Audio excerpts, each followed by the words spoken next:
El día de hoy nos vamos a concentrar en enfoques, problemas y tensiones de la psicología social comunitaria. Bien, básicamente porque esto es uno de los aspectos que ya cierra esta unidad uno, o esta unidad que iniciamos con Fernando Giuliani hace 2 semanas, la semana pasada que tuvimos un seminario que versaba sobre la historia, el objeto, y ahora nos vamos a meter un poco más en esos problemas, los enfoques que la psicología social y comunitaria está desarrollando y las tensiones que se producen. Las tensiones que se producen básicamente las vamos a encontrar en la práctica concreta, es decir, en lo que sería la intervención, en lo que sería el proceso de investigación, ¿ok? Entonces, estos aspectos nosotros los tenemos que ir ordenando, sistematizando desde el principio, de manera que poco a poco podamos llegar a entender el porqué de la psicología social y comunitaria. Arranco diciendo que, como se los he dicho ya creo que en varias ocasiones, la psicología es social porque tiene que ver con las relaciones que tienen las personas con el entorno, es decir, con la gente, con el ambiente, con las condiciones sociales, históricas, culturales, materiales, concretas y objetivas que están alrededor de esas personas. Entonces nosotros no podemos pensar la investigación, la psicología social como una simple área de la psicología donde las demás áreas son, digamos, paralelas o vecinas de la psicología social. Si, de hecho, yo particularmente veo la psicología social como la disciplina, vamos a llamarlo así, o la subdisciplina, o el área del conocimiento en la psicología que es central, y de allí se va desprendiendo todo el resto de del estudio psicológico, el estudio de la personalidad, el estudio de la psicopatología, el estudio de la educación, del trabajo, de los procesos de autogestión, los procesos organizacionales, en fin, incluso los procesos jurídicos, todo esto está dentro de la psicología social. Bien, ustedes cuando van a trabajar, o cuando les toque trabajar, y ahora que están estudiando esto, se van a ir dando cuenta que pues esta psicología no es algo aislado de lo social, ¿no? Entonces, está todo imbricado, está todo colocado en donde tiene que ir, y por supuesto, eh, allí es donde surge entonces el análisis de esos otros ámbitos. Bien, incluso la psicología clínica tiene un aspecto social. Eh, Fíjense ustedes que aquí hay, por decir, dos conceptos de la psicología social que pudiéramos decir que son los más clásicos, ¿ok? Por un lado tenemos el de José Miguel Salazar, que se los mencioné la semana pasada como uno de los, digamos, fundadores de la psicología social en Venezuela y Latinoamérica, y el de Ignacio Martín Baró, que fundó pues el movimiento de la psicología social de la liberación, ¿no? Fíjense ustedes que en esos dos conceptos hay encuentros y desencuentros, pero al fin y al cabo nos permiten tener también una base, nos permiten tener una idea de cómo ir operando, de cómo ir pensando sobre esta psicología social. Para José Miguel Salazar, la psicología social corresponde con el estudio de cómo es la relación entre el hombre y su medio sociocultural. Bien, pero fíjense ustedes que por su parte, Martín Baró plantea que la psicología social trata de desentrañar la elaboración de la actividad humana en cuanto es precisamente forjada en una historia ligada a una situación y referida al ser y actuar de unos y otros. Es decir, esa noción de psicología social supera la idea de que es meramente una relación entre el hombre y su medio sociocultural, para ponerla en un campo más amplio que tiene que ver con la actividad humana, que es generada, que está forjada en una historia, pero a su vez está vinculada a una situación, pero que refiere al ser de la persona, al ser humano, y actuar de unos y otros. O sea, que tiene que ver con la esencia del ser, con la acción del ser, cuando están en relación. Obviamente, pues, este planteamiento nos lleva a pensar que la concepción que nosotros tenemos que ir abonando sobre psicología social tiene que ser un poco más abierta, un poco más amplia, no quedarse únicamente en pensar que es el hombre y su medio sociocultural. Bien. Por lo tanto, la psicología social considera lo social como una actividad humana.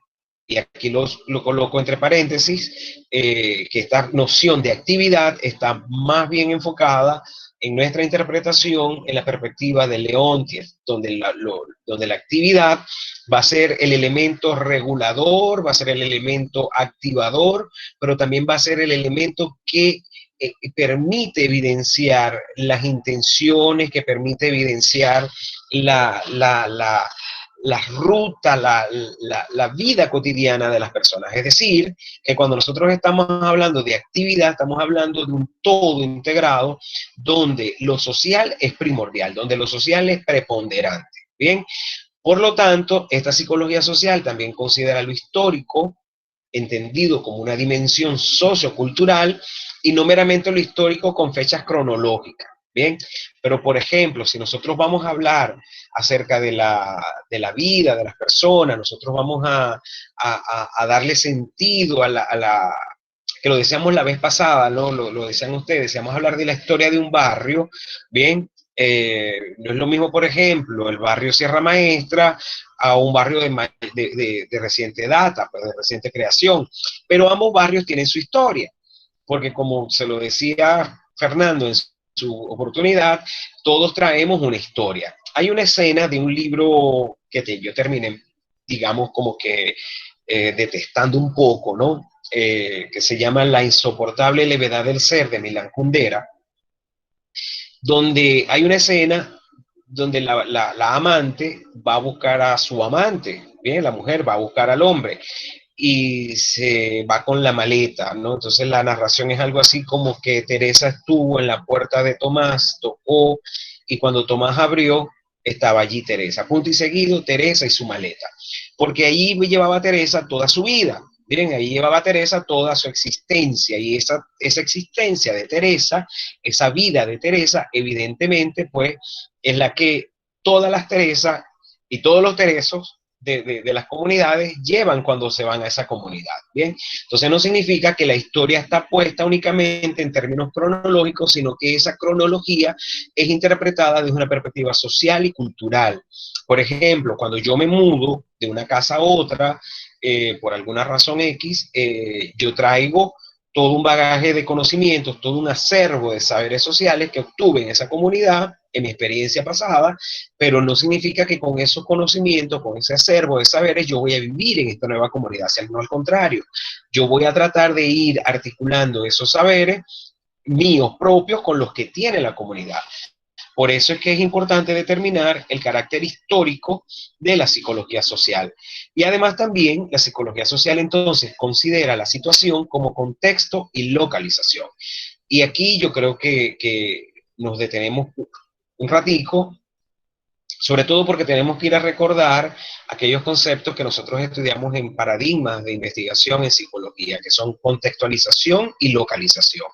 La contextualización, evidentemente, pues nos ayuda a tener una comprensión del escenario, de la gente, de las coyunturas, de las estructuras en las que se está generando el proceso psicosocial. Pero además tiene una localización. Por ejemplo, pensar la pandemia en términos de lo educativo, ¿bien? Nos permite a nosotros ubicarnos en el contexto de la educación virtual, ¿no? Es decir, de la educación a distancia. Entonces, esa educación a distancia nos permite tener una forma de interacción, ¿bien? Pero probablemente no tengamos un punto de localización, sino que tenemos muchos puntos de localización. Aquí ya vemos 43 personas conmigo, ¿verdad? Y esas personas, obviamente, estamos en un proceso de interacción desde puntos diferentes. De hecho, cada uno de ustedes, cuando me ve, está entrando a mi estudio, ¿bien? Y ve, por ejemplo, el otro escritorio que está atrás, ve los cuadros del Museo de los Niños, e incluso logra ver mi sombrero de mexicano que fue parte de un disfraz mío cuando yo era niño. Entonces, cuando estas cosas pasan, ya ustedes están entrando en ese espacio de lo privado, aquello que nosotros llamamos privado, para entonces empezar a ver lo que el otro tiene. Como por ejemplo, yo ahorita estoy viendo aquí a Dubrasca, que la están ayudando a algo, alguien está viendo su clase, cosa que me parece perfecta, ¿no? Entonces, allí está surgiendo una cantidad de situaciones que permiten que nosotros nos ubiquemos y nos contextualicemos en la situación. Por lo tanto, contextualizar y localizar no implica una adopción de una receta metodológica ni de una receta que ustedes tienen que seguir al pie de la letra, sino que la misma pauta experiencial, la misma experiencia en lo social, con la gente, en el espacio habitado, les va a ir dando a ustedes la pauta de cómo armar esa contextualización y esa localización. Pero sin eso, nosotros no vamos a poder entender ni lo histórico, ni tampoco vamos a poder entender la actividad. Y acuérdense que uno de los puntos centrales de la psicología social es comprender la actividad humana en tanto un hecho social.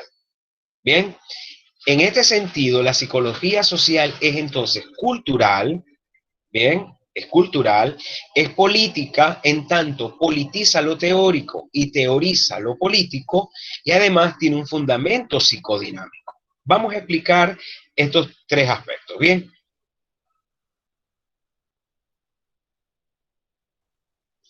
Vean, tienen problemas de audio algunas personas, no, estoy viendo en el chat que pasa y pasa y pasa que tienen problemas de audio, pero yo creo que me están oyendo bien si no me avisan. ¿Me escuchan bien?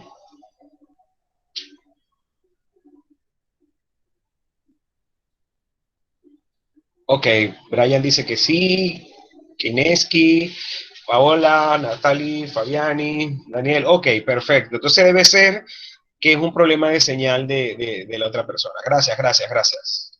Ajá, entonces, sabemos entonces que la psicología social es cultural. Bien, pero cuando nosotros hablamos de cultura en ciencias sociales, cuando nosotros estamos hablando de prácticas de significación cultural, primero que todo, se los voy a pedir de todo corazón. Bien, yo tengo que ser muy moderado aquí porque obviamente estamos grabando y lo vamos a montar después en YouTube, pero ustedes no pueden, no podemos nunca jamás entender que la cultura es lo folclórico. La cultura no es el acto de danza de la escuela, la cultura no son los iconos que tenemos como por ejemplo la música venezolana, el joropo, lo cultural no es únicamente la yaca o no es el pan de jamón en Navidad, el carnaval, qué sé yo, ¿bien? O sea, lo cultural es eso y muchas cosas más porque tiene que ver con las representaciones mentales, con los imaginarios, con las maneras en las que yo como persona y parte de un colectivo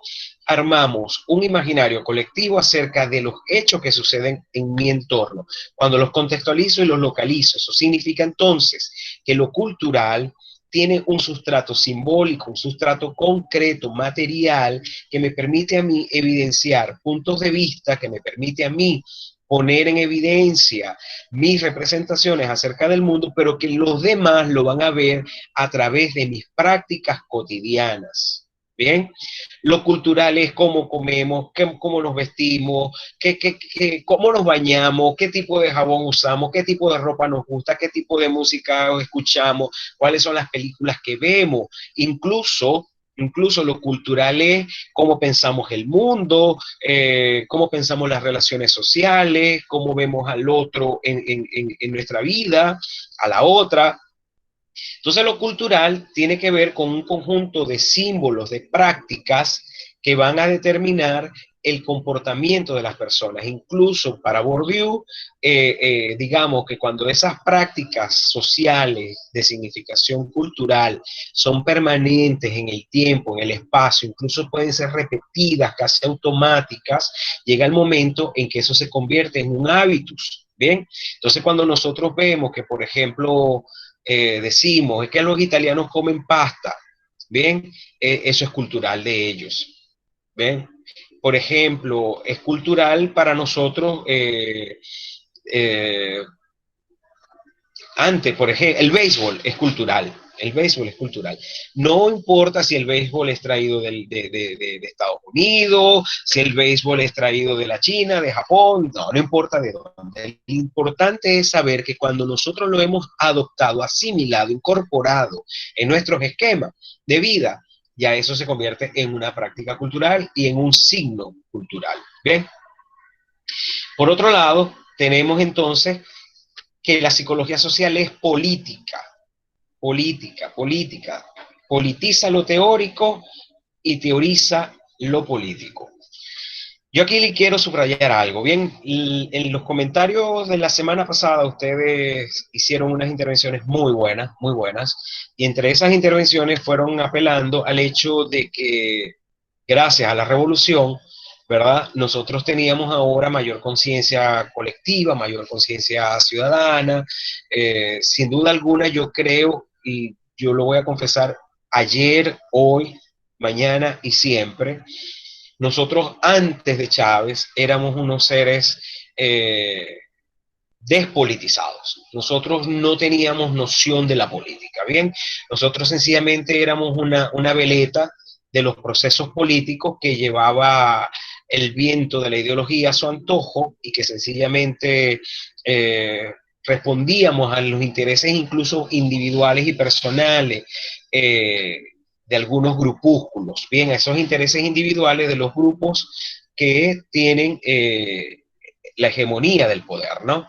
Que la tenían en Venezuela. Entonces, sin duda alguna, pues, con los inicios del gobierno bolivariano en manos de Chávez, se abre un espacio para la reflexión consciente y bastante sesuda acerca de lo que es lo colectivo, sobre todo acerca de lo que es la identidad y sobre todo, y muy enfáticamente, acerca de lo que es la independencia y la soberanía. Sin embargo, todo ese transitar no es algo que se logra de la noche a la mañana, sino que se tiene que ir eh, fortaleciendo, y nosotros no podemos ocultar el sol con un dedo cuando nos damos cuenta, pues, de que han habido procesos dentro de nuestra política, tanto interior como exterior, que han ido haciendo mella en esa conciencia, en esa formación de la conciencia, ¿no?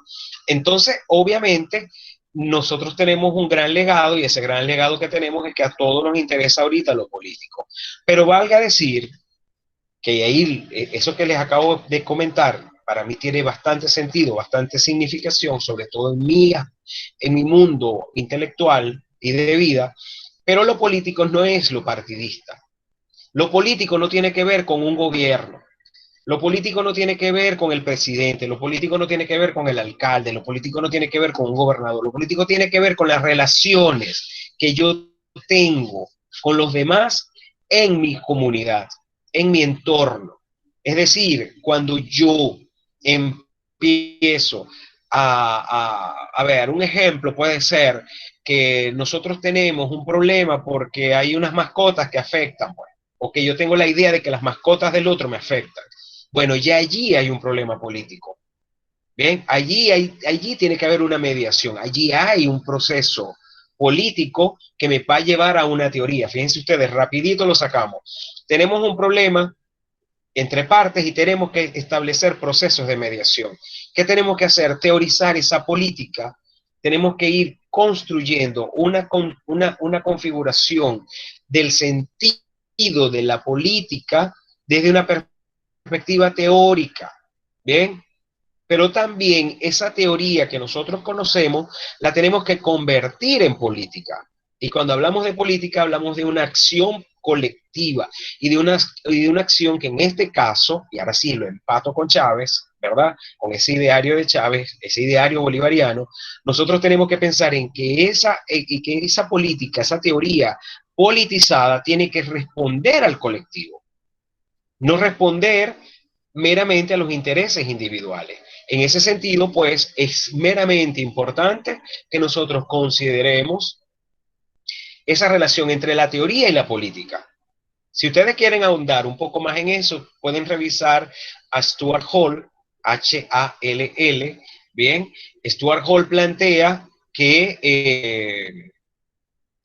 el tema este de la relación entre la teoría y lo político nos va a llevar a nosotros a repensar, sobre todo a tensionar y a resignificar los espacios donde se construye la subalternidad. Es decir, cuando tenemos a alguien, a un poderoso o a otro poderoso, por encima de nosotros, incidiendo de manera hegemónica.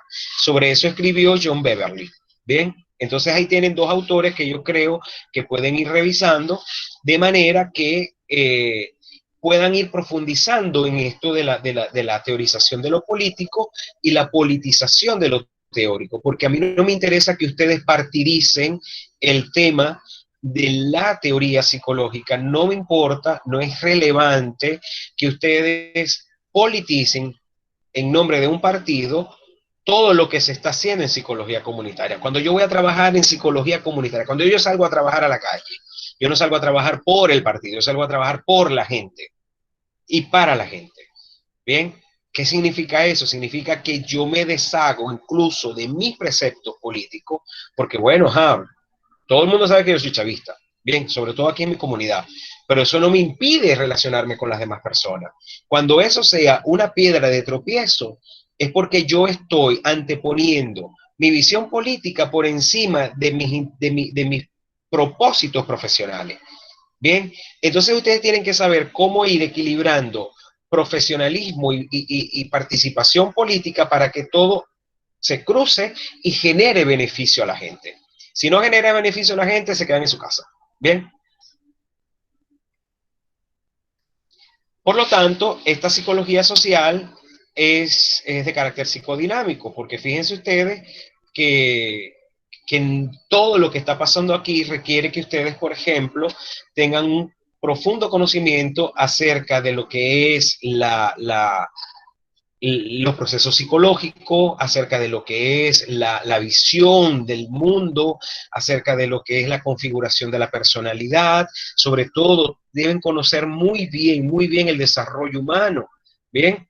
Porque no todo el mundo tiene los mismos niveles y las mismas potencialidades. Entonces, obviamente, en ese sentido, ustedes tienen que ir como que agarrando de todas las materias que han visto para ir pensando en esta psicología social y comunitaria desde una perspectiva psicológica dinámica.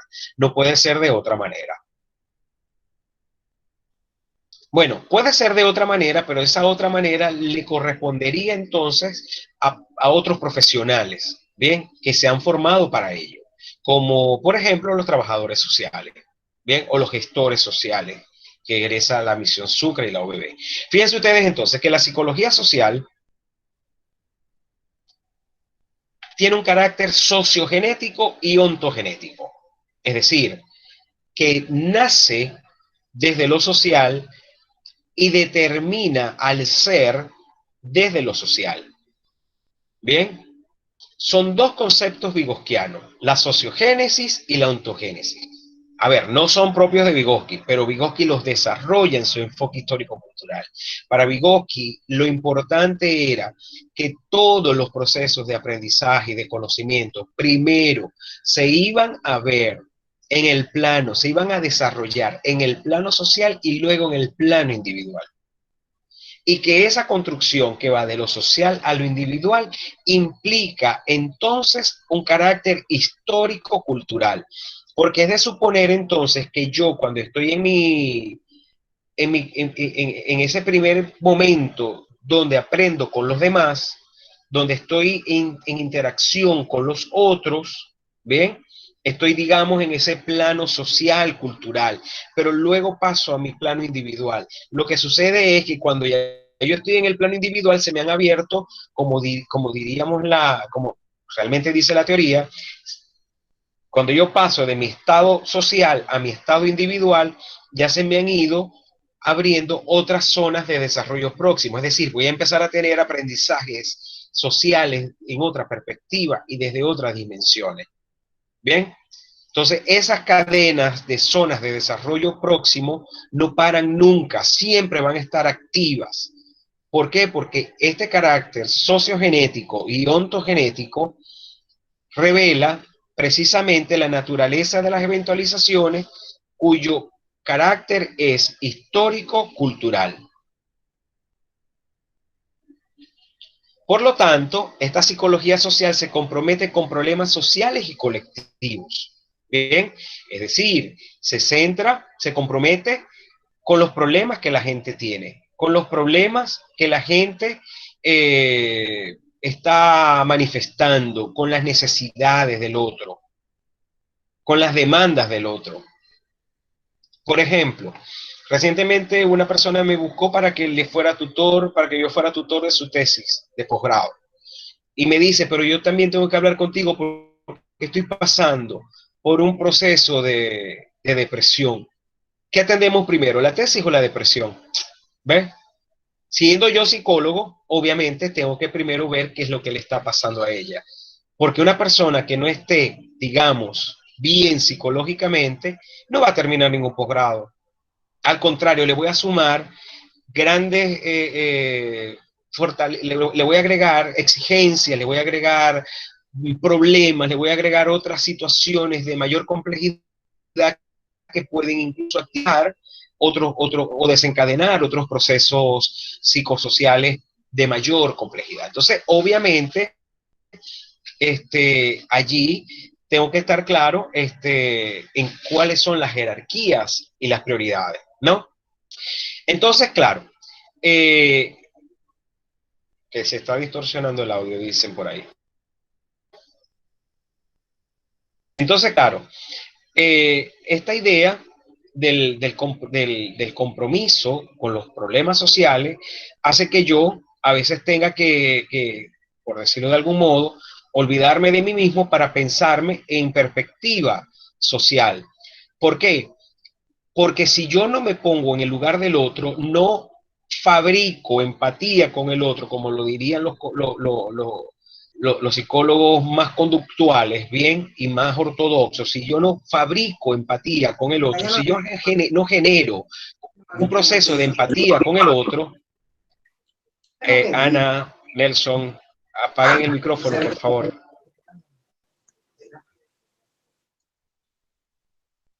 Ajá. Obviamente, yo no voy a lograr entender al otro. Eso de ponerse en los zapatos del otro no es nada sencillo, ¿sabe? Ese problema de estar en el lugar del otro no es nada fácil. No es nada fácil. Uno lo dice de la boca para afuera, pero no es lo mismo vivirlo. No es lo mismo sentirlo en carne propia. ¿Bien? Hay un micrófono abierto.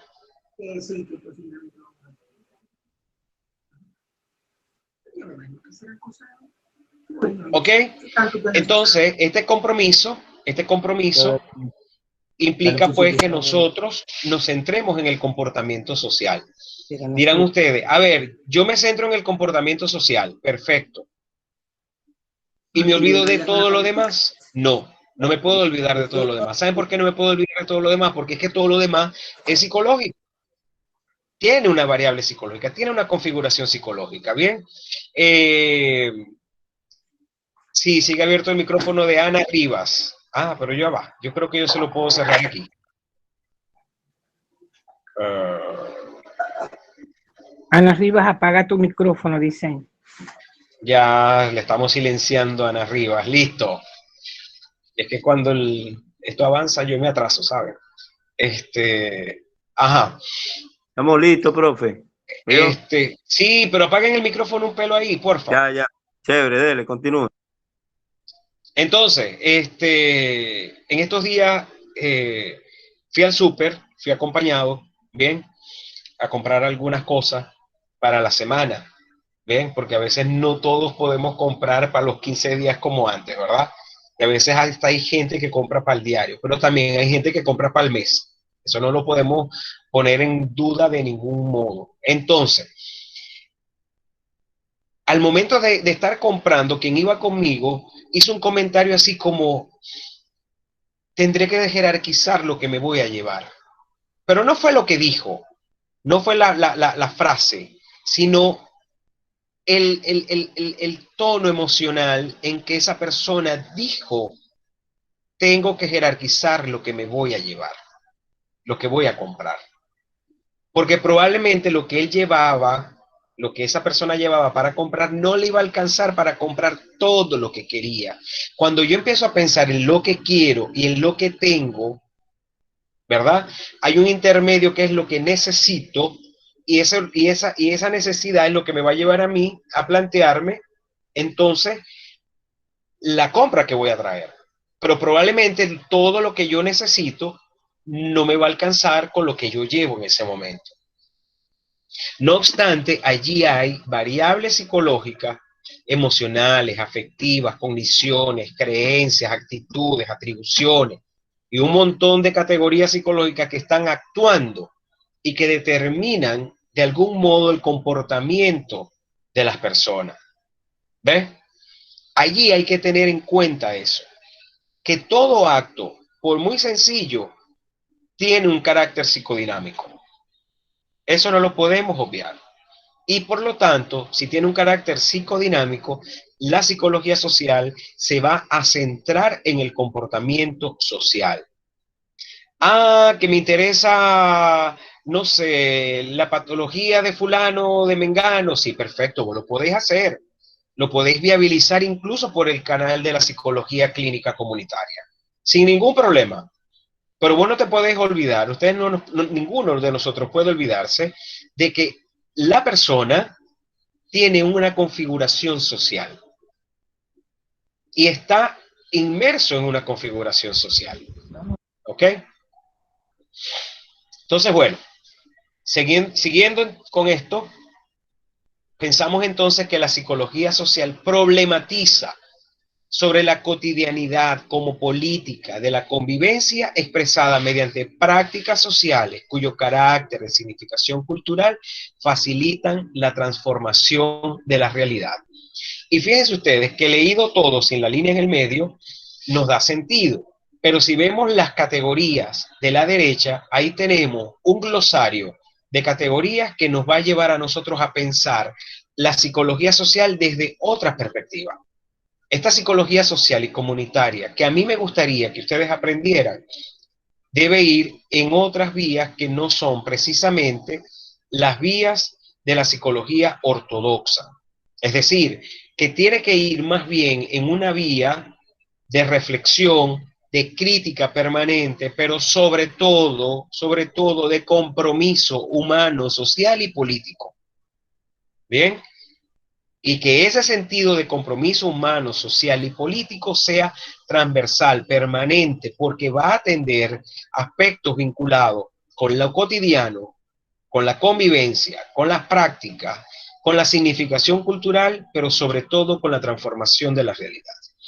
La psicología social y comunitaria debe provocar de algún modo la transformación de la realidad inmediata de las personas, en la medida de que las posibilidades que se tengan permitan el logro de esos propósitos. Si nosotros no logramos transformaciones de las personas, o las personas con nuestro acompañamiento no logran las transformaciones, tenemos que revisar cómo estamos practicando esta psicología social. Pero tiene que haber un momento de inflexión, de entender que allí es donde está el quid de la psicología social, en la transformación.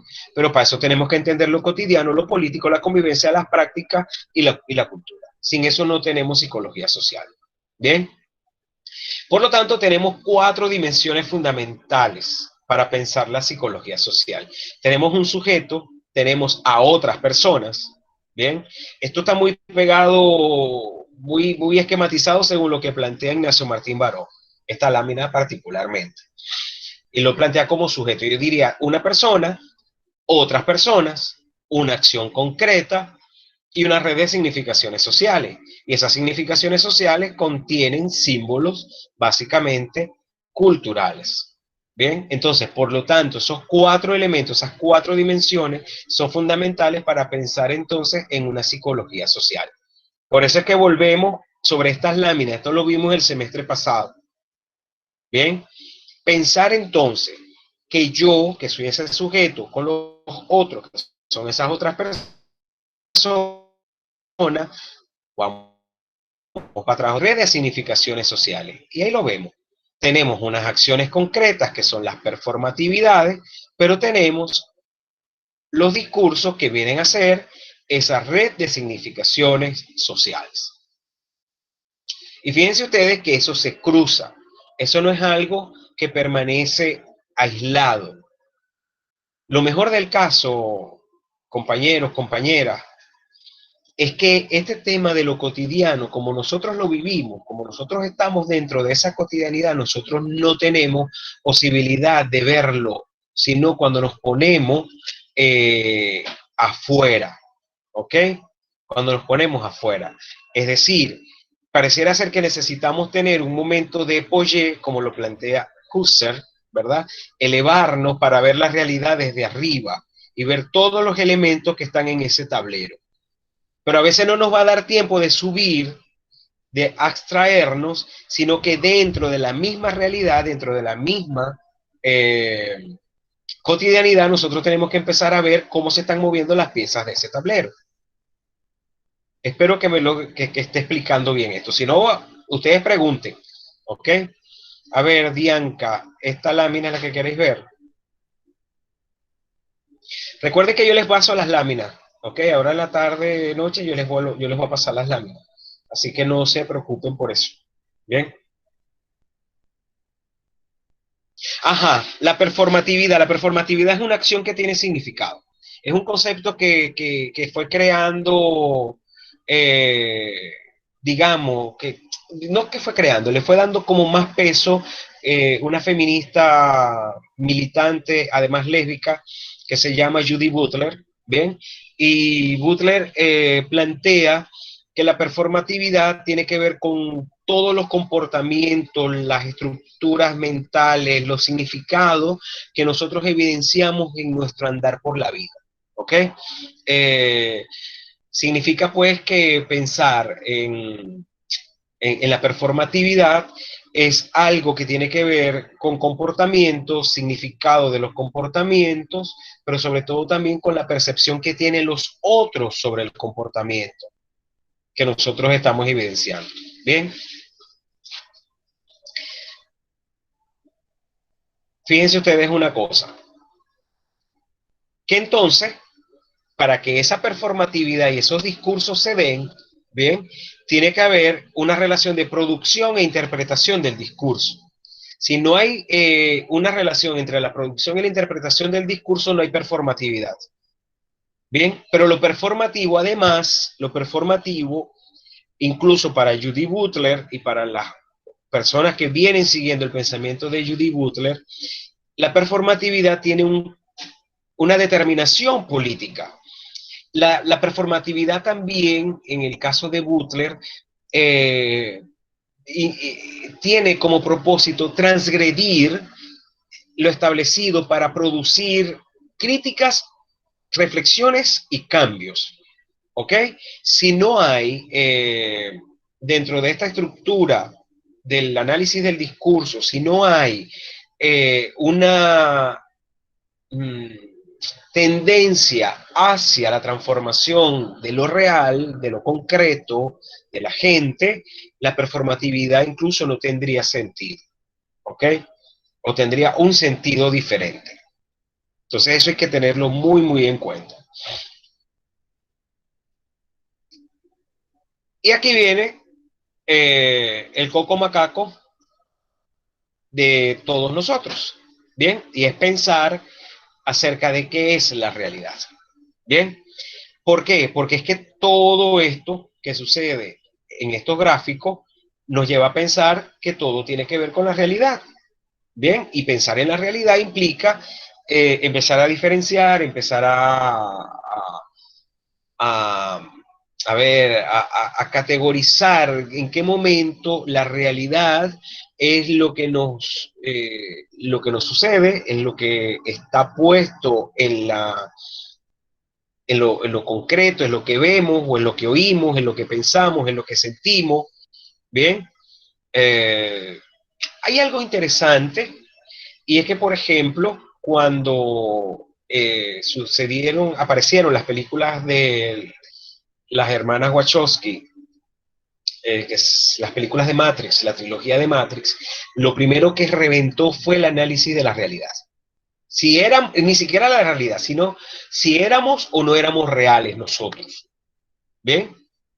Entonces, eso llevó a muchas controversias filosóficas, digamos, del nuevo orden. Es pensar una filosofía como que post-existencialista acerca de lo que nosotros estamos tratando de ser en el mundo, que eso es una pregunta que nunca va a acabar, eso es una pregunta que nunca va a tener una respuesta clara y concreta: ¿quién soy? ¿Por qué estoy en este mundo? Nosotros no podemos dar respuesta, pero cuando entramos en alguna crisis particular, ¿verdad? Probablemente una voz,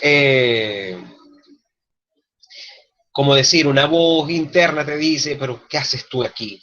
¿O qué estás haciendo en esto? ¿O quién eres tú para tal? De hecho, cuando uno le dice a las personas: mire, ¿quién eres tú para que me vengas a tal cosa? ¿Ves? Lo interpelas en su existencia, lo interpelas en su dimensión humana. ¿Ves? Entonces, obviamente, allí nosotros tenemos que empezar a buscarle múltiples interpretaciones. Una de las interpretaciones más importantes, por supuesto, para mí, es la dimensión, la interpretación religiosa, pero de pronto para otro la interpretación cognitiva, o de pronto para otro la interpretación política, o de pronto para otro es otra cosa. ¿Ves? Eso significa que cuando nosotros estamos entendiendo la realidad, comprendiendo la realidad, tenemos que tener primero una visión paradigmática de dónde surge la realidad. En el caso de la psicología social y comunitaria, la realidad tiene que ver con la intervención del organismo. Acuérdense que habían dos elementos: estímulos, respuestas, que dominaban en la psicología. Pero luego, con los estudios de Tolman, de Hull, empezaron a aparecer las dimensiones organísmicas u orgánicas. Bien, y esas dimensiones organísmicas o orgánicas fueron las que le fueron dando entonces el carácter de mediación a todo lo que es esta relación estímulo-respuesta. Bien, entonces, obviamente, al nosotros incluir el organismo en este patrón de estímulo-respuesta, abandonamos toda clase de conductismo, aunque aún pervive, y empezamos a ver la dimensión organísmica en perspectiva de lo sensible. Primero que todo, en perspectiva de lo sensible. Dirán ustedes: pero ya va, ¿cómo es eso? Lo sensible, que lo que si me duele, si tengo frío, si tengo hambre. Sí, claro, pero también tiene que ver con las sensaciones. Tiene que ver con la comprensión e interpretación estética y ética de las sensaciones. Porque ante todo, nosotros que somos seres humanos, que somos personas, somos poseedores de un cuerpo objetivado, de un cuerpo material, ¿bien? De un cuerpo que tiene carne, que tiene sangre, que tiene hueso, que siente, que padece, ¿ves? Que de pronto, podemos estar aquí, ustedes me ven de aquí para arriba, ¿bien? Pero de pronto me están picando los pies, por ejemplo, y no hay yo cómo rascarme, porque si me rasco salgo de la pantalla. Eso tiene que ver con el cuerpo. Y entramos entonces en otro asunto: la relación mente-cuerpo. ¿Dónde está la mente? ¿Dónde está el cuerpo? ¿Ve? Algo que, por ejemplo, Francisco Varela desarrolló profundamente. De hecho, él, en la neurofenomenología que él plantea, dice que todos nosotros estamos más bien conectados con el mundo externo que con el mundo propio, porque el mundo externo es lo que determina lo propio. Si yo me como una comida dañada, o que me cayó mal, no tiene por qué estar dañada, y me cae mal, y yo voy a clase y me da diarrea, en plena clase me dan resortijones en el estómago, yo la mente no la voy a tener donde está el profesor hablando, la tengo en la barriga porque me está abriendo la barriga. ¿Ves? O si tengo una preocupación en casa, la mente está en otro lado y el cuerpo aquí. Entonces, esa dilución, esa separación es algo que nosotros tenemos que tener interpretar con mucha cautela, que tenemos que ir viendo con mucha atención, de manera que podamos ir estableciendo como que un esquema, una estructura para poder entender eso que nosotros llamamos realidad. Bien, por supuesto, este concepto de la realidad también, aparte de toda la filosofía antigua, se la debemos especialmente a Kant. Bien, Kant nos vino a poner en el plano de que el sujeto era cognoscente, es decir, el sujeto podía interpretar el mundo de afuera. Pero después de mucho tiempo hubo otro señor que se llama Marcel Merleau-Ponty, que viene y plantea que la fenomenología de lo perceptual tiene que ver con la interpretación que yo hago desde el cuerpo, que yo tengo del otro con respecto a mi propio cuerpo. Y es que cuando yo empiezo, entonces a relacionarme con las otras personas, yo no me relaciono con otra cosa que no sea mi cuerpo. ¿Ves? Porque, por ejemplo, vamos a suponer, a clase voy y cuando yo empiezo a hablar, ya ustedes ven aquí que muevo mucho las manos y quien me ha visto en clase sabe que yo paseo por todo el salón, estoy hablando con el cuerpo. Hay un lenguaje incluso no verbal que está diciendo cosas. ¿Bien? Hay un lenguaje que no necesita ser hablado para que ustedes entiendan. La famosa mirada de la mamá, ¿verdad? Que la mamá lo miraba a uno y uno se quedaba ya quieto. Y listo. Ahí se está riendo Ana porque sabes que la miraron bastante, ¿verdad, Ana? Eso es parte de la interacción corporal. Yo no estoy huyendo a Ana ni nada, pero su cara habló sola, pues. A mi mamá me decía, mire muchacho, usted tiene que portarse bien y tal. Y cuando ya yo hacía algo, que mi mamá me mira y me decía, siéntate aquí. Ah, pero ¿qué pasó? No importa, en la casa hablamos. Ah, yo no quería llegar nunca a la casa. ¿Ves? Y así eran las mamás de antes, lo cual implica que eso era una constitución de un patrón cultural. Como que las mamás de ahora tienen una niñera muy particular, el teléfono, el móvil. ¿Bien? A todos los niñitos lo ven ustedes con un teléfono celular, viendo y desviendo. Bueno, viendo, desviendo y desviándose. Entonces, son patrones culturales que se van dando, que se van posicionando y que obviamente pues hacen que nosotros tengamos esa visión. Ahora bien, este proceso perceptivo, este proceso de interpretación del mundo, no es algo que meramente se tiene que llevar a cabo a partir de mi forma de entender la realidad, ¿ok? Porque cuando yo empiezo a exponer mis puntos de vista y la gente me interpela y la gente me dice, pero así no, así tornado, así virado, y le vamos dando una forma nueva, ¿bien? Creo que fue Joel la que preguntó que si la construcción, la construcción de la realidad era social. Yo admito entonces que sí, que la construcción de la realidad es social, ¿bien? Pero también tiene un momento en que es individual, que es propia. Lo decía Vygotsky, ya se los dije hace como media hora atrás. Entonces, todo esto, que son categorías como muy sencillas, nosotros las tenemos que ir profundizando. Nosotros no podemos quedarnos únicamente en el plano de entender las cosas de manera categorial, como palabras, sino meternos a estudiar esto. Hay un libro que es muy famoso, ¿verdad? Que se llama La construcción social de la realidad. Bien, el libro está escrito por Peter Berger y Thomas Luckmann. Ese libro yo creo que lo vamos a tener que revisar. Ahora cuando nos vamos al grupo de WhatsApp vamos a hacer una un reordenamiento del cronograma por alguna cosa que pasó, que yo se lo cuento ahora, ¿no? Ese libro lo encuentran, miren, ustedes colocan en Google Construcción Social de la Realidad, Berger y Luckmann y les sale. Yo ahora se los envío. De hecho, creo que está en el drive de libros de nuestra materia, ¿ok? Así que ese es un libro que vamos a tener que estudiar. Y nos vamos a tener que detener un ratico a estudiar la realidad. Porque para poder pensar en los enfoques que vienen después, que tienen que ver con la cognición social, nosotros necesitamos tener claros los conceptos sobre la realidad. Y yo lo que les estoy dando aquí es un brochazo a la cosa, ¿no? Para que ustedes también se animen y vean cómo pueden ir profundizando en ello.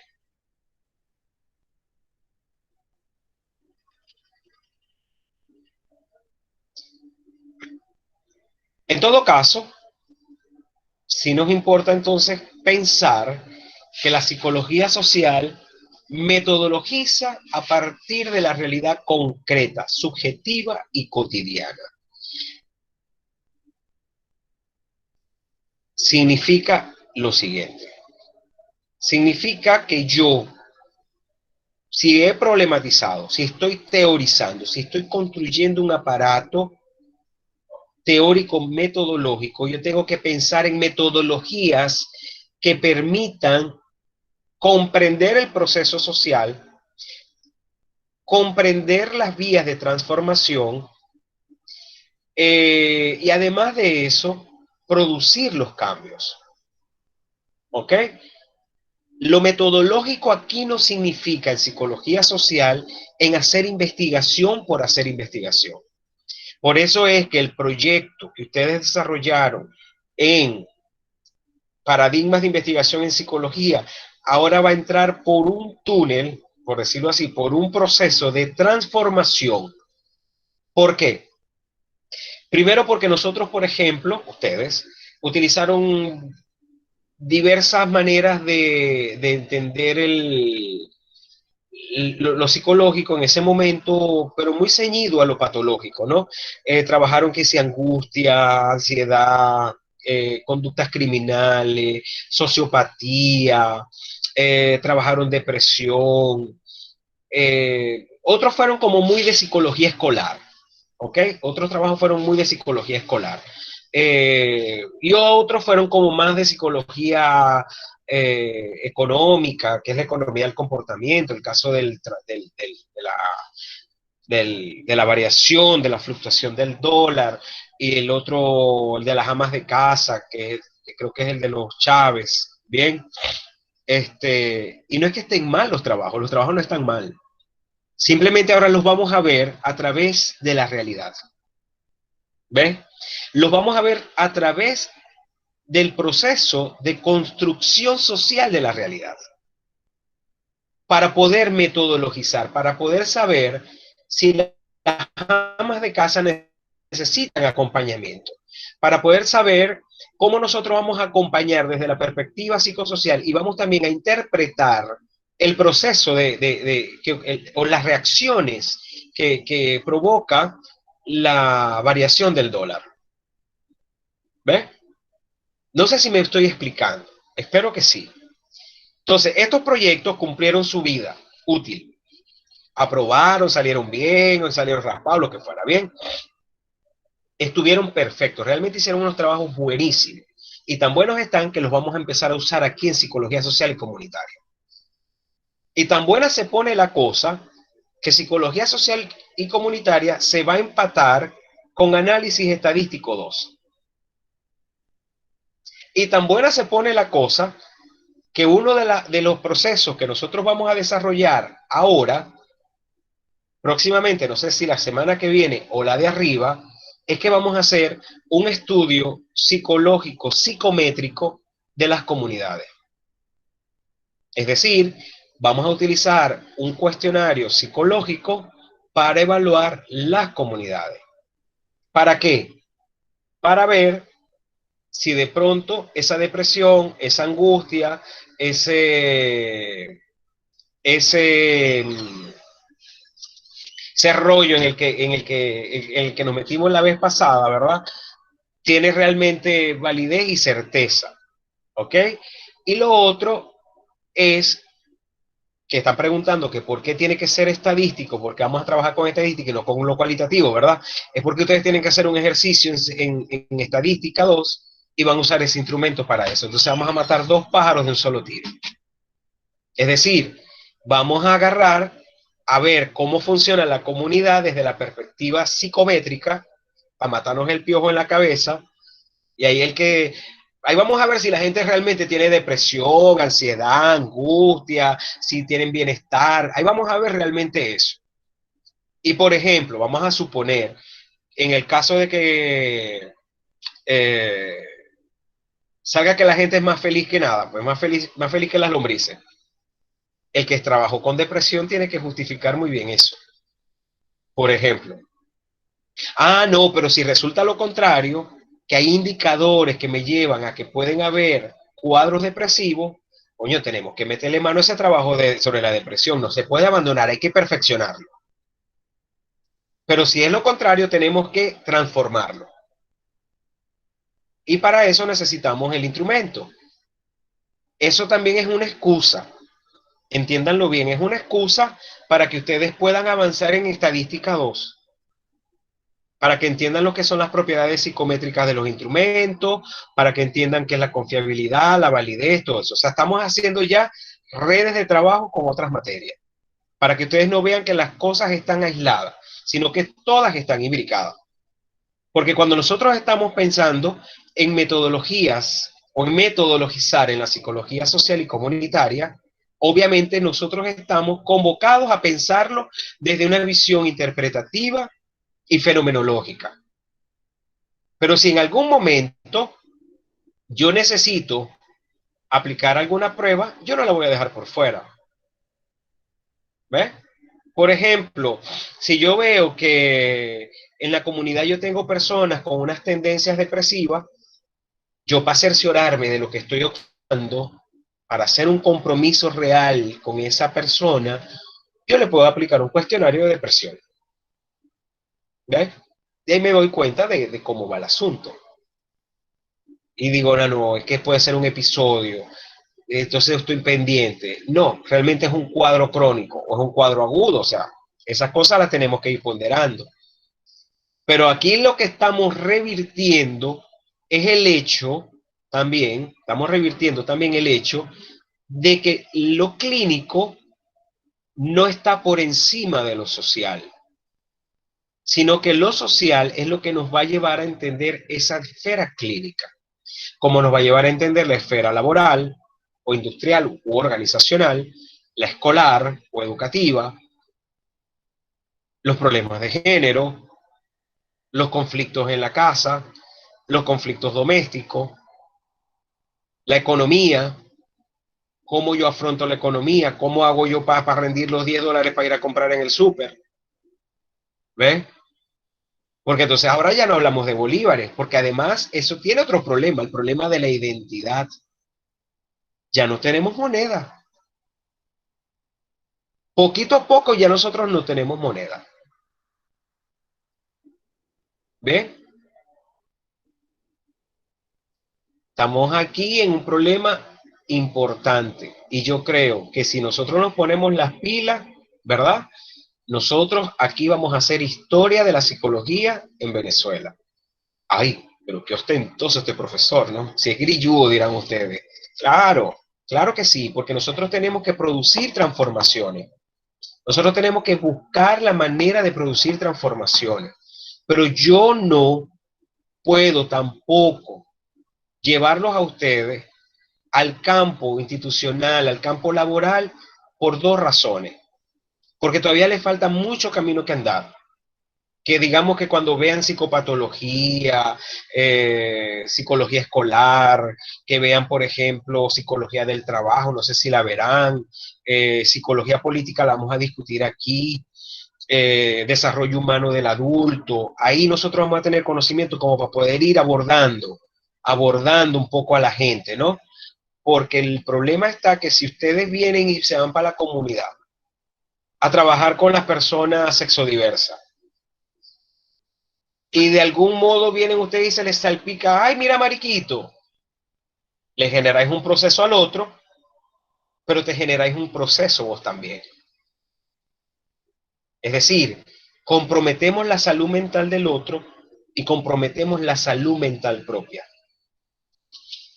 Y ahorita no estamos para momentos para andar arriesgando nada, porque tenemos que estar bajo un cuidado extremo de salud colectiva. Y el enfoque de esta psicología social tiene que ver con ver que lo psicodinámico está vinculado a la salud integral. No lo podemos ver fuera de ello. ¿Bien? Entonces, por lo tanto, la psicología social metodologiza a partir de la realidad concreta. Por ejemplo, la realidad concreta que tenemos hoy día es el coronavirus, para nosotros la crisis, Se metodologiza a partir de la subjetividad, de la realidad subjetiva, pero eso no es que depende del punto de vista que yo tenga, no, sino de la interpretación social que se hace de esa realidad en lo cotidiano. ¿Bien?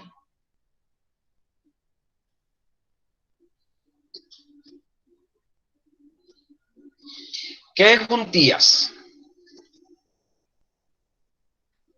Esto es parte de la metodología. Si ustedes revisaron el cronograma de la materia, ustedes se dan cuenta que todo el contenido teórico lo vamos a ir trabajando a través de un taller de investigación y acción sociocomunitaria. Y el primer bocadito que vamos a tener es la bendita prueba psicológica. Ahora lo que falta es organizar la logística. Ver cómo van a tener la prueba, cómo la van a aplicar, a quién se la van a aplicar, cuántas personas, todo eso. ¿Ves? Ya yo la prueba la tengo, eso lo tenemos desde hace rato. Para después arrancar con este taller de investigación, acción sociocomunitaria. Es un taller porque es un espacio para crear, para inventar, para hacer, para reparar, para rehacer. Inventamos o erramos. Decía Simón Rodríguez, mira a la Europa cómo crea y a la América cómo imita. No, ahora a nosotros nos toca también crear. Desde hace tiempo nos está tocando crear. Y voy a esperar de ustedes el mayor compromiso en la participación para que este proyecto se dé. Este proyecto no se puede quedar en el aire, este proyecto tiene que continuar. Y el que no quiera continuar, sencillamente se aparta para que no vaya a obstaculizar el proceso de desarrollo del proyecto. Pero nosotros tenemos que lograr tener una representación al final de la materia de las comunidades, tanto de Maracaibo, representada por los estudiantes de la sección 23, como de San Francisco, representada por los estudiantes de la sección 23A, 23B. Porque ahí hay gente que vive en las comunidades. No estamos hablando de gente planetaria, no estamos hablando de ese concepto, bueno, porque yo cuando voy a la comunidad, coño, pero yo vivo en una comunidad. Si yo no trabajo primeramente por mi comunidad, ¿qué voy a ir a hacer yo en otra comunidad? Claro, porque ahí viene y prevalece el sentido de ir con la maletica de psicólogo, así como Teresa fue con la maletica y se le paró en la puerta de su casa a Tomás, ¿verdad? Con la maleta llena de toda la vida de ella, así nosotros vamos con la maleta llena de conocimientos para aplicarlos en otra comunidad. Pero como por aquí por la comunidad me conocen, no puedo aplicar los conocimientos, ¿ves? No. Lo primero que tenemos que nosotros atender es la manzana del frente, la manzana de al lado, la manzana de atrás. Porque es la gente inmediata, son las primeras personas que van a ir cuando vos te enfermes, cuando te muráis, aunque no los vas a ver, son los que te van a ir a ver. ¿Ves? Entonces tenemos que pensar en ello. Es de investigación porque buscamos conocer, indagar, metodologizar, examinar, contrastar, porque a la final nosotros vamos a hacer investigación. Es también un taller de acción porque tiene que ver con actividad, con práctica, con dinámicas, estrategias, operaciones, tareas. Y es sociocomunitaria porque busca la autogestión, la solución de problemas, está centrada en la salud mental colectiva y sobre todo en la promoción del bienestar psicológico.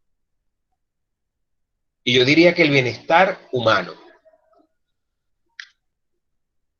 Y cerramos esta clase con una majestuosa definición de Marixa Montero, de su libro Introducción a la Psicología Comunitaria, donde ella dice que la psicología social comunitaria se refiere al desarrollo de comunidades autogestoras para la solución de sus problemas. Estudia para ello las relaciones de poder y de control sobre las circunstancias de la vida, su efecto sobre procesos psicosociales y se orienta hacia la intervención crítica para la transformación social, facilitando y fortaleciendo los procesos psicosociales que posibilitan el desarrollo de esas comunidades.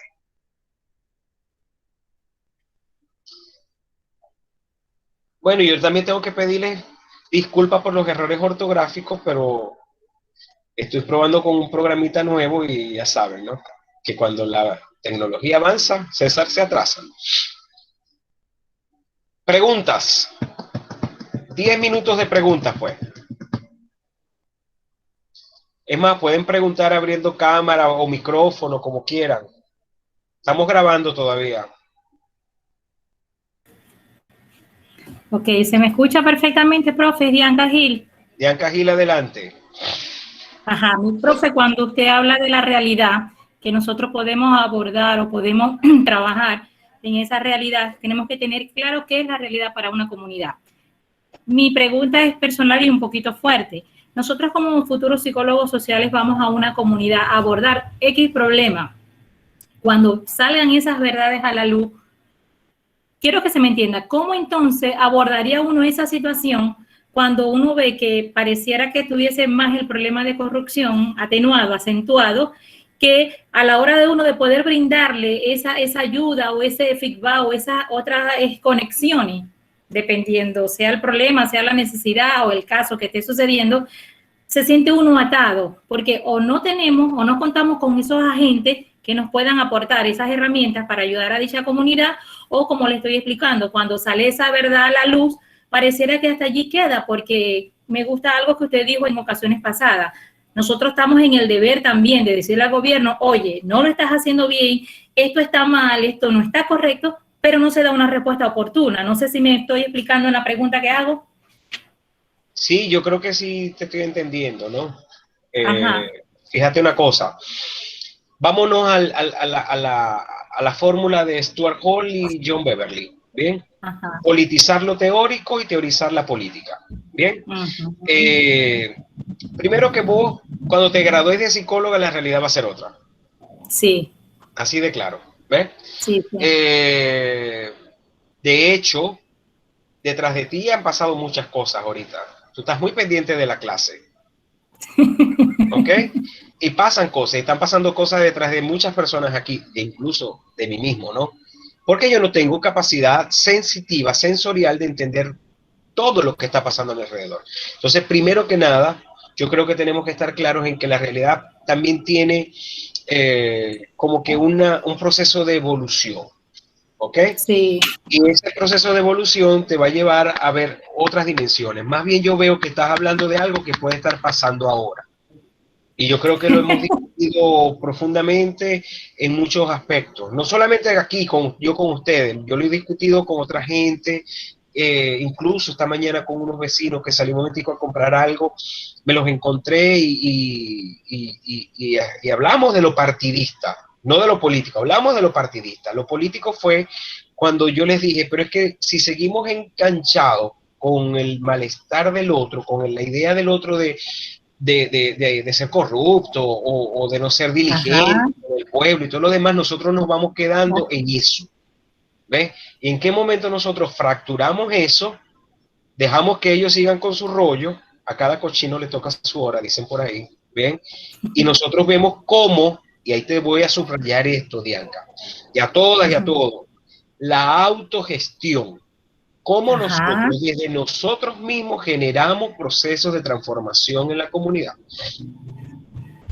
A eso me refiero. Sí, algo muy tonto. ¿Ves? Fíjate una cosita rapidito, ¿no? Y con esto ya cierro. Cierro mi participación con vos. Cuando por aquí empezaron a poner en diciembre, se puso de moda el cable ese de fibra óptica, ¿verdad? Ajá. Y yo lo veía y decía, Bertale, yo no tengo para pagar eso. ¿Cuánto cuesta? No, cuesta cientos de millones de dólares. Coño, esto es demasiada plata, imagínate. Todavía ni que yo haga una vaca con los estudiantes llego a poner en internet, ¿me entendéis? O sea, ni los de estudiantes de esta universidad, ni los de la otra, no, yo no llego, por ponerte una cosa. Pero la comunidad fue activándose. Entonces hubo quien tenía mayor capacidad, volvemos ahí a la fórmula de Vygotsky, el que tenía mayor capacidad logró poner el cable. Pero después tirarlo en toda la cuadra fue más fácil. Hasta que por fin ya no tuve que pagar los miles de cientos de dólares que había que pagar, sino que tuve que pagar algo más reducido y además de eso, accesible. Y por eso es que yo puedo estar con ustedes ahora más cómodamente. Porque además que la materia lo amerita. Porque se trata de psicología social, de psicología comunitaria, de vernos la cara. ¿Ves? Entonces, ¿qué te quiero decir con esto? Que los procesos de autogestión se tienen que ir dando progresivamente. Y dice Barry Steven, no empujes el río, deja que fluya solo. hay muchas veces, muchas veces ustedes tienen que ser muy buenos escuchas, muy buenos observadores, incluso buenos olientes y sintientes para entender la realidad que viven las personas, que vivimos todo, ¿bien? Si nosotros si nosotros nos quedamos en el lamento, nos quedamos en la desdicha, en la desesperanza, ¿qué le van a llevar ustedes a las comunidades? Se supone que ustedes también tienen que ir adquiriendo en la carrera de psicología herramientas, tienen que ir adquiriendo capacidades, habilidades que les permita ser un poco más fuerte que el otro. ¿Bien? Porque podrás tener el cuerpote muy grande, muy gordote, muy grande, muy musculosa, pero el corazón late igual. ¿Ves? Y las emociones no tienen músculo, no tienen vitamina, no tienen gordura, no, las emociones son las emociones. Entonces, obviamente, sí, como lo están diciendo ustedes, pues tenemos que generar espacios de transformación y como lo está diciendo Joan Castro, tenemos que ser agentes de respuesta. ¿Ves? En el chat están escribiendo ustedes. Entonces, bueno, yo creo que esto de la realidad es importante que lo pensemos bien, ¿ok? Por eso les voy a dejar el material para que lo estudiemos. Vamos a pensar primero lo teórico, a pensar primero lo teórico para después pensar cómo convertimos eso en hecho político. ¿Bien? ¿Alguien más? Profesor. Ronald. ¿Cómo está, Bianca, cerrar el profesor? micrófono. Gracias. Ajá. Profesor, una pregunta que yo le quería hacer partiendo de lo que la profesora, lo que a la compañera Bianca le dijo, ¿no? Usted hablaba de que cuando nosotros nos graduáramos como psicólogos, nuestra realidad sería distinta, ¿ok? En ese momento la realidad varía. Entonces pregunto yo, ¿hasta dónde dimensionarse o hasta dónde puede alcanzar la dimensión, la realidad? No sé si me estoy dando a entender hasta qué punto es alcanzable la realidad. Lo que pasa es que estás entendiendo la realidad como si fueras a construir un edificio que primero lo pones en el plano y después lo veis hecho. ¿Ves? Ajá. Entonces eso significa ver la realidad. Eso es una realidad, ¿verdad? Pero también te puedo decir Eso, pero también te puedo decir que el agua que está en la orilla ahorita no es la misma agua que está en el océano o en el lago 2 minutos después. Y el agua que pasa por el puente, por debajo del puente, no es la misma. ¿Ves? ¿Qué significa? Que la realidad es dinámica, la realidad es transformadora, es transformativa también. Genera cambios, produce cosas diferentes. Lo que pasa es que nosotros, con nuestros esquemas de ajuste y con esas movilizaciones cognitivas que hacemos para estar dentro del status quo, obviamente pues lo que hacemos es estar, incluso a veces llegamos a racionalizar las cosas, ¿no? Por ejemplo, si yo quisiera hacer una reparación en mi casa y ahorita no me alcanza para hacer la reparación, que no es urgente, porque si fuera urgente, me alcanzara o no me alcanzara, tuviera que hacerla, ¿bien? Pero ponte tú que quieras pintar una puerta, ¿bien? Lo digo así porque a mí me encanta una brucha, me encanta estar pintando y haciendo cosas ahí, ¿no? Entonces, probablemente tengo esa realidad allí, concreta, la tengo evidente, pero va a depender también de las sensaciones y las interpretaciones que yo haga de ello. Probablemente a mí no me interesa entonces pensar ahorita en que tengo que comprar una pintura o algo, porque mis prioridades son otras. No sé si me estoy explicando. Entonces significa que cuando eso pasa, cuando eso pasa, ¿verdad? Yo tengo una cantidad de recursos cognitivos para ajustarme y seguir viendo la puerta sin pintar. ¿Ves? Pero ahí sigue la puerta sin pintar. Cosa que no es cierta, ¿no? Gracias a Dios. Pero te lo estoy dando de diversas maneras. Hay una realidad que es objetiva y para eso ustedes tienen que empezar a revisar sus propios paradigmas. ¿Desde dónde ustedes están viendo el mundo? Realidad, perdón. Hay una realidad que es objetiva. Y hay una realidad subjetiva. Pregunto yo, la realidad no se construye. Ajá, allí iba. ¿cómo nos damos cuenta entonces nosotros de la realidad objetiva? Porque tengo entendido por todas las clases que parte de la subjetividad, pero ¿dónde se transforma? ¿Dónde hay ese cambio hacia la objetividad?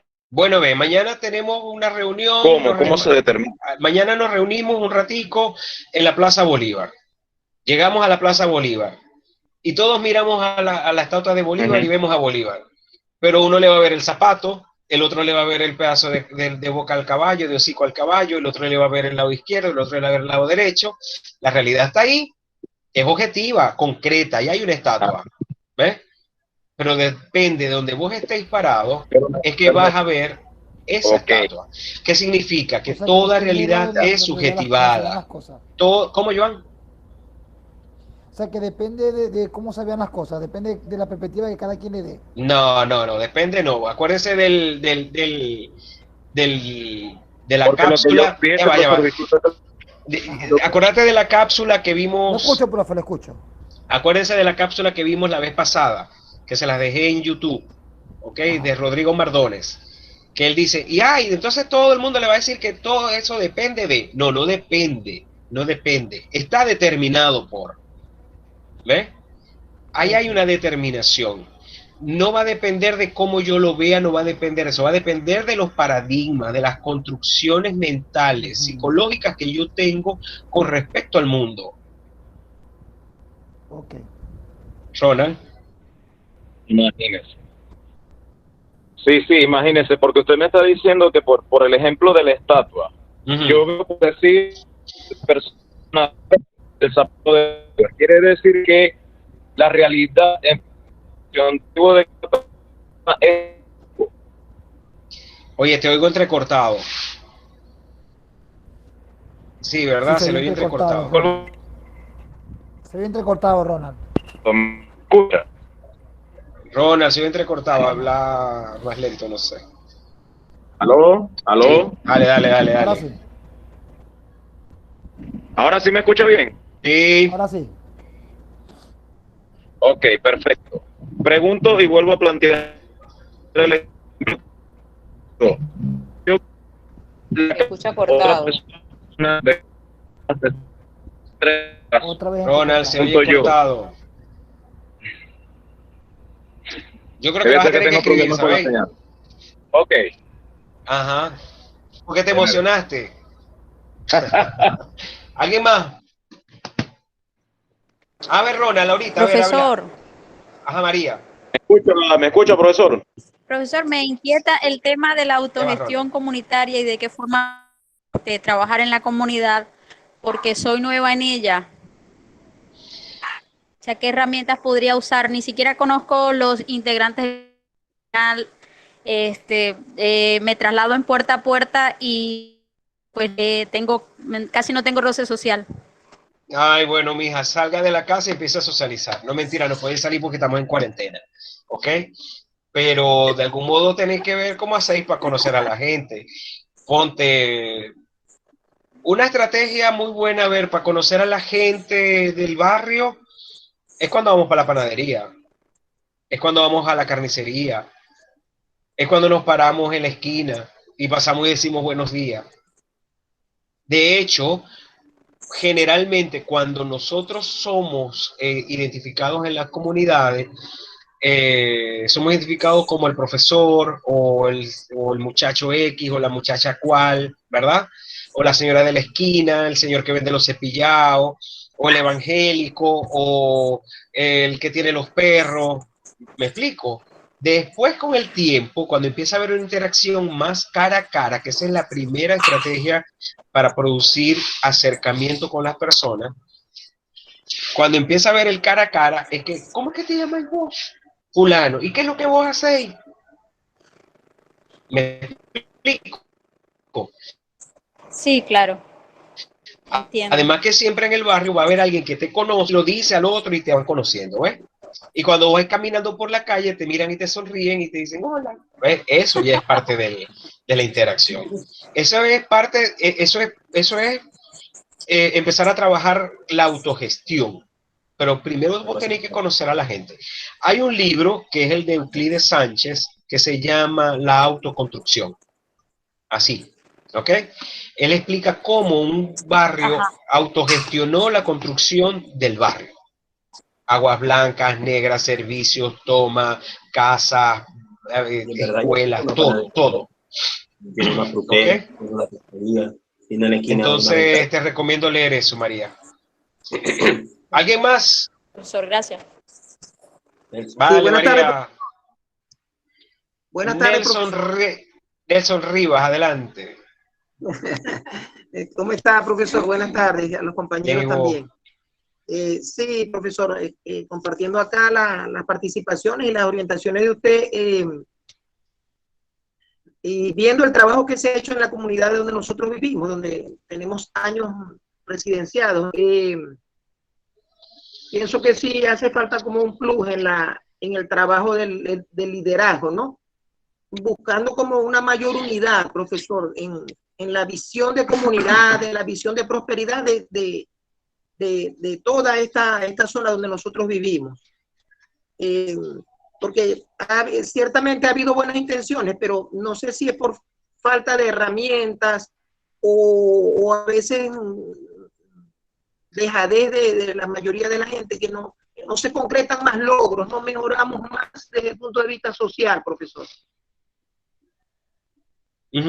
Sí, muchas veces pasa eso, por eso es que es importante que haya el reconocimiento de la gente. O sea, vean, esto no es un trabajo fácil y a través de videocámara va a ser más complicado.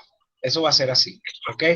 Porque la comunidad, Nelson y todos aquí, todas aquí, María Machado, fíjate, para poder hacer ese trabajo nosotros tenemos que tener una interacción diaria con la gente, entender al otro, saber escuchar. Yo les recomiendo, mire, yo les recomiendo mucho leer, no libros de psicología únicamente. Lean 100 años de soledad, lean Rayuela, lean poesía, lean la prensa, lean las noticias, ¿ves? Oigan la radio. Fíjense ustedes que yo sé que es Nelson, yo no necesito ver a Nelson. Nelson yo creo que llega a la esquina y habla, y ya yo sé quién es Nelson. ¿Ves? Como sé quiénes son todos ustedes. Porque ya los he escuchado mucho. Y ustedes a mí me han escuchado también. Lo que faltaba era ponerle cara a la voz. Ahora lo que le falta es ponerle cuerpo a la voz. Cuerpo material, concreto. ¿Ves? Que obviamente por razones de la pandemia nosotros no podemos hacerlo. Pero ese proceso de llegar al bienestar de la comunidad tienen que ir avanzando en ello en la medida que van conociendo a la gente. Ahora a ustedes les toca ir conociendo a la gente más en perspectiva psicológica que meramente vecinal. Entiendo, ajá. ¿Ok? Y para eso está esta materia. Aquí vas a tener herramientas para eso.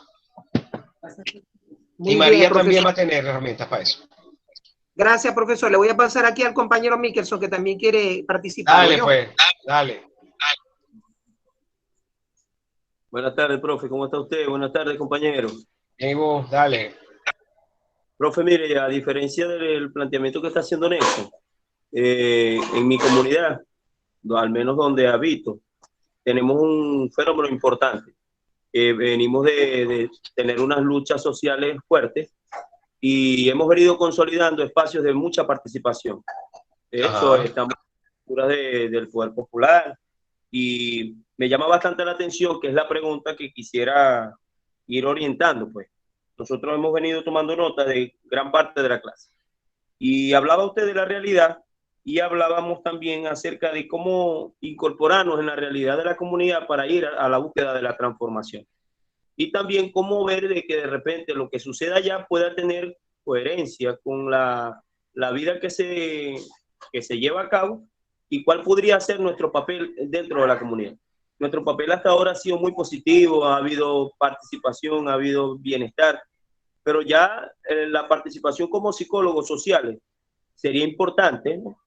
Cómo ordenar todo lo que usted dijo, con mucho respeto le digo, porque en realidad es una serie de estudios importantes, por eso refiere usted lo teórico, todo lo que es el procedimiento, el método, paso a paso, desde lo que mencionaba usted acerca de que el psicólogo social cataliza, diagnostica, formaliza, jerarquiza, para poder establecer soluciones posibles que den una transformación. Entonces, la transformación la logramos desde el día a día.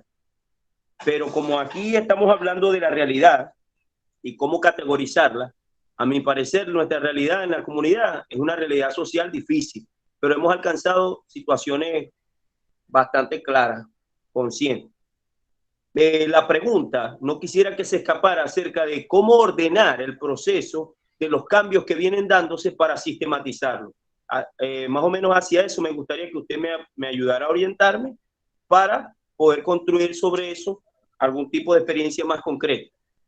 A ver, les voy a decir tres cosas. Cierran el micrófono porque hay feedback. Ajá, fíjense una cosa. Les voy a decir dos cositas nomás. Una, nosotros no podemos pensar que lo teórico y lo metodológico te va a dar la pauta de qué vas a hacer en la comunidad. Lo más triste de estudiar psicología, ¿verdad? Es que vas a llegar un día a pararte frente a un cliente, un paciente, unos niñitos en la escuela, una maestra, una comunidad, o un grupo de trabajadores, lo que fuera, y se te van a olvidar los conceptos. Vas a quedar en blanco. ¿Ves? ¿Por qué?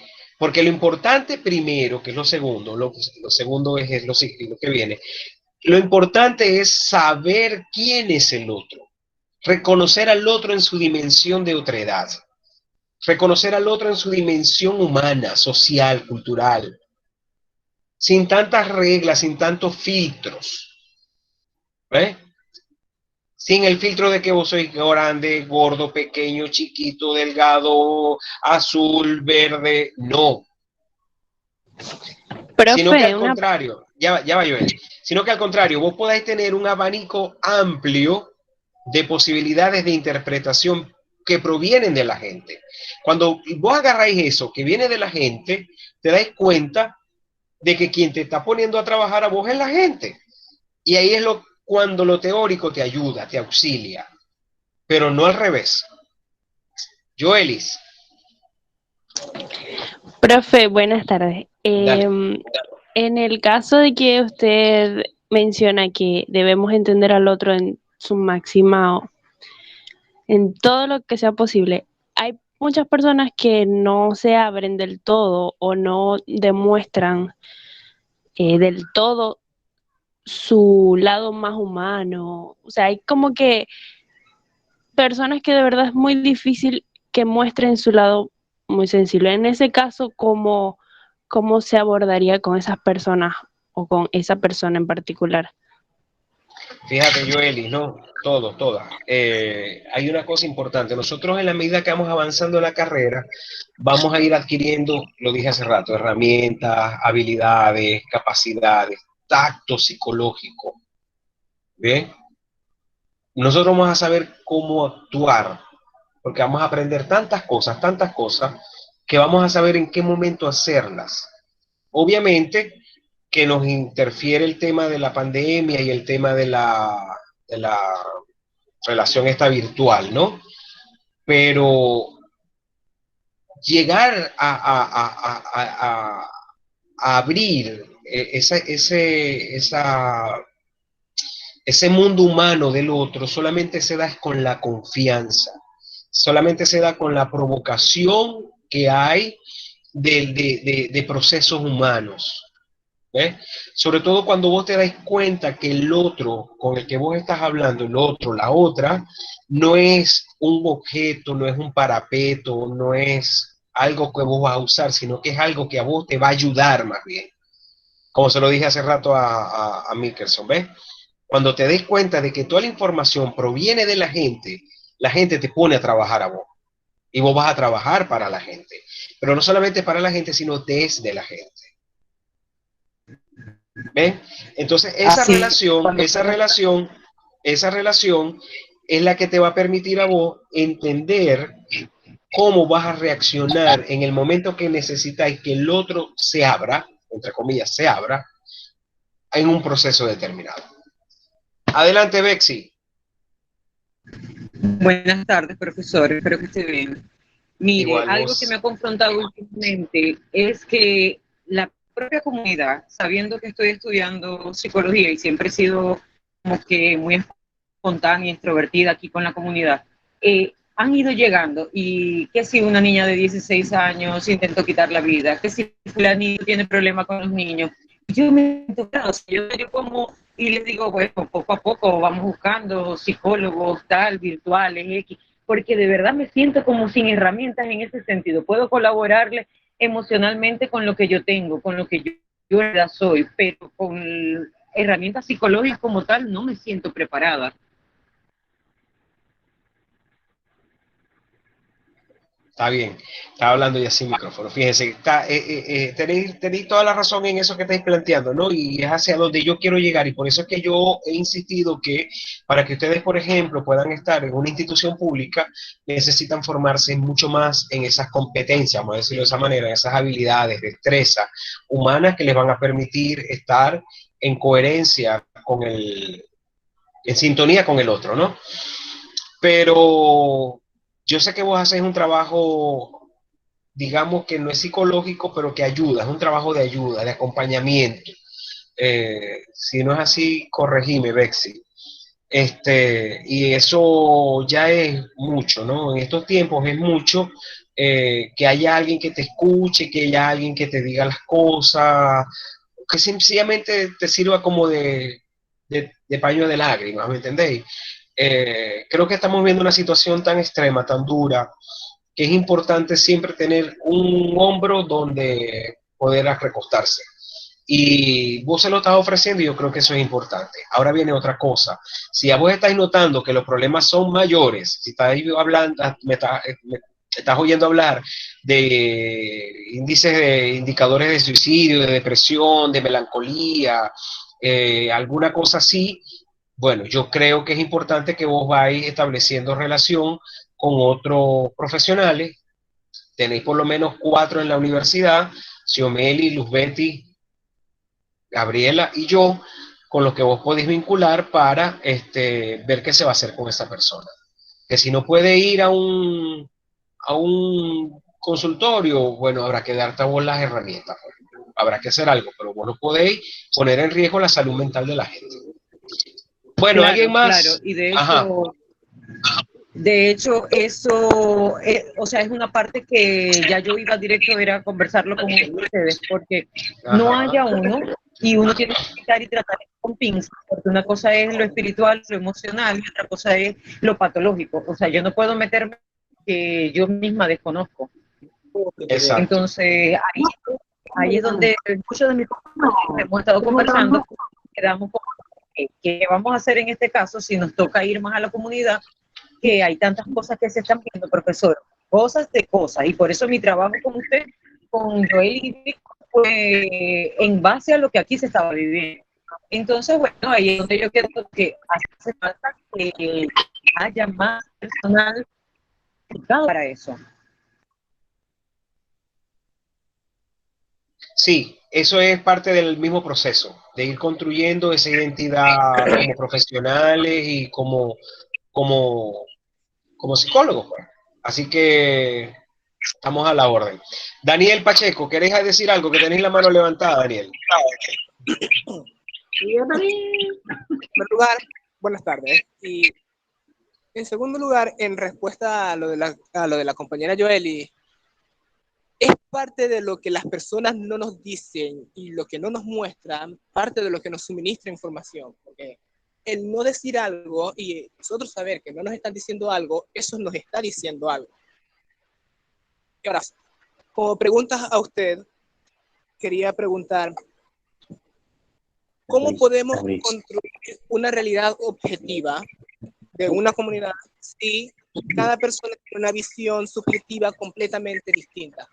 Como por ejemplo, digamos que mi vecino tiene una visión distinta de la comunidad de la mía. Yo veo a la comunidad como una comunidad unida, fraterna, amigable,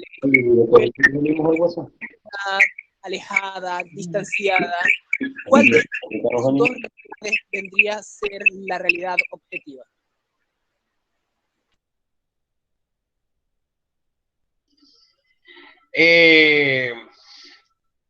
Vygotsky plantea, ¿no?, que en los grupos sociales vamos a tener personas que tienen, vamos a decirlo cortico, más averaje que otras, ¿no? Sí, como lo dice Daniel, la psicología del silencio es impresionante, ¿ok? La psicología del silencio dice muchas cosas que a veces nosotros no necesitamos que la persona hable para que podamos entender las cosas que están pasando o que pueden estar pasando. Eso por un lado. Totalmente de acuerdo, Daniel, con eso, ¿no? Y yo no le voy a dar mucha cuerda a esto, porque ya también tenemos que ir cerrando. Y lo único que te voy a responder sobre la realidad y la objetividad de la realidad es que la realidad objetiva no existe. Bien. Y yo te lo voy a dejar hasta ahí. Ya va a ser tarea tuya encargarte de buscar ese argumento para debatirlo o sustentarlo. Bien. Pero la realidad objetiva como tal no existe. No existe. Ana, tenéis la mano levantada. ¿Qué me queréis decir? El micrófono, Ana.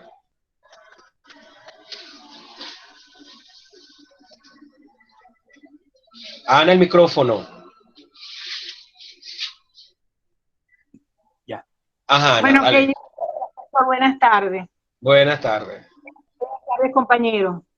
Bueno, el comentario que yo quería hacer, profesor, es acerca del trabajo que mi esposo y yo hemos venido haciendo en la iglesia, porque creo que la mayoría sabe que somos pastores, estamos trabajando en una iglesia, y una de las cosas que me llama mucho la atención es la necesidad que hay en las personas de ser escuchadas, de buscar una ayuda, por decirlo así, y aún en la comunidad donde nosotros estamos, donde vivimos acá, son muchas las personas que llegan siempre con problemas, buscando ser ayudados, ser orientados, y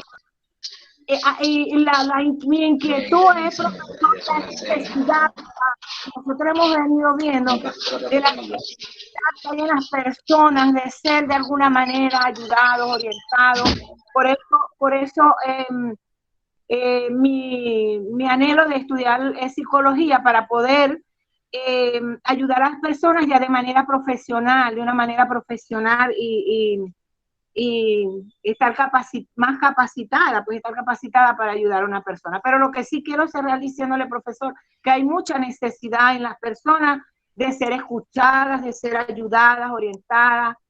Y bueno, yo creo que esta psicología que nosotros estamos estudiando, este sistema es muy bueno y de verdad que va a ser una gran bendición para todos los que nos estamos preparando en esta curva. Ana y ya va, Ana y Nelson, les voy a recomendar algo, ¿no? Yo sé que ustedes son pastores que vienen de la iglesia protestante, ¿no? Sí. Yo también vengo de la iglesia protestante. Y les voy a recomendar que lean, búsquenlo. Si no lo encuentran, me dicen que yo se lo envío. Las homilías y las cartas del Monseñor Oscar Arnulfo Romero. ¿Ok?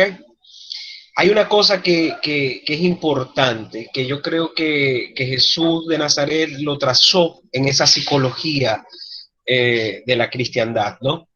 O esa psicología cristiana, vamos a decirlo así.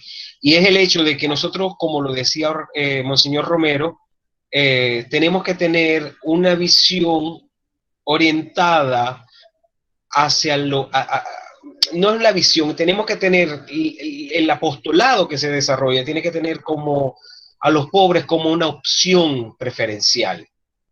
La pobreza no puede ser algo que se puede medir únicamente por cuestiones materiales. Y yo te lo voy a dejar hasta aquí. Por supuesto, yo sé que ustedes van a leer después las bienaventuranzas para que sepan quiénes son los pobres de Jesús.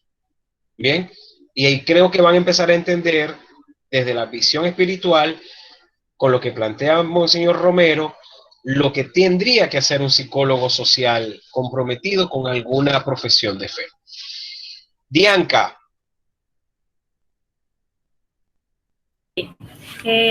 Profe, última pregunta que hago, que creo que todos los compañeros, ¿verdad?, tienen cierta inquietud. Yo voy a ser la que me comprometa a hacer la pregunta. Se sobreentiende, ¿verdad?, que en este semestre nosotros estamos viendo psicología social comunitaria, ¿sí? Perfecto, sí. Lo entiendo, la materia, la asignatura, va todo evolucionando de una manera extraordinaria. Pregunta personal, pero igualito colectiva. Nosotros nos vamos a graduar como psicólogos sociales o como psicólogos como tal, y luego uno puede hacer su especialización. Y discúlpeme que a usted se la haga, pero creo que le toca a usted para hacerle la pregunta. No, es que además tiraste la pelota fuera de pote, ¿me entendéis? Porque como yo todavía no sé esas cosas en la universidad, no te sabría responder, ¿no? Lo importante es que van a llevar el título la palabra psicólogos y psicólogas, ¿verdad? Ya que sean sociales, políticos, clínicos, plain, ya eso no importa. Lo importante es que diga psicólogo, ¿ok?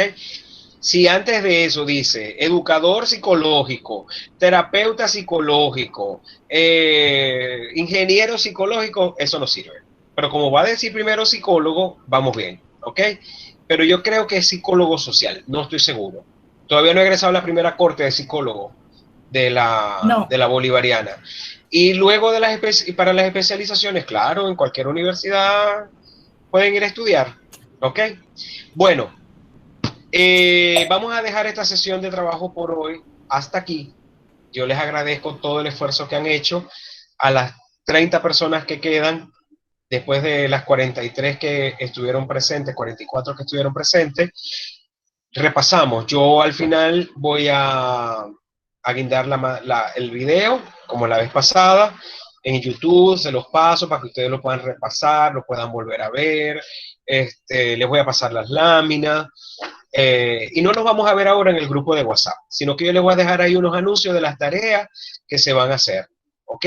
La semana que viene teníamos programada una actividad con una clase colectiva que iba a dar yo. Pero como ustedes me ven a mí con más frecuencia, somos como de la casa, tenemos más confianza y eso, una profesora de la central nos va a dar la clase, pero puede el 3 de junio. Y yo no tuve problema en cambiarlo. ¿Ok? Entonces eso yo se los voy a explicar en el grupo de WhatsApp. Y el 7 de junio tenemos una clase con el profesor Agustín Zúcaro de la Universidad Nacional de La Plata de Argentina, ¿ok? Y ya con eso nos acercaríamos al final. Entonces, bueno, buenas noches, espero que estén bien. Cualquier pregunta, yo voy a dejar el grupo abierto para preguntas, comentarios y la asistencia. Cuando yo les diga asistencia, hacen la asistencia. Y fue un placer haberlos visto y que ustedes me hayan visto. ¿Ok? Hasta luego. Nos vemos.